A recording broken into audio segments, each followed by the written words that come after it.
Hi, this is Sarah from The Savvy Professor, and in today's video, we'll discuss how to fix an LG front-load washer that won't drain. Watch the video until the end to learn this and much more. Common reasons why your washer won't drain include a clogged filter or a blocked drain hose. Now, let's look at the possible fixes. Cleaning the drain filter. A handful of washer drainage problems arise from a blocked drain pump filter. To clean the filter, open your washer's drain access panel at its lower front section to access the drain filter.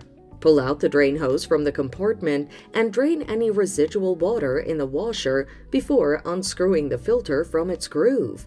Clean the filter with a brush, rinse properly, and remount it securely.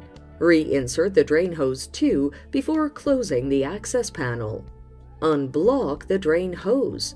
Run a spin cycle with the drain hose out of the external drain. If the flow is low, ensure the hose isn't clogged, kinked, or squashed against the wall by the washer. If it's cold outside, the hose may be frozen.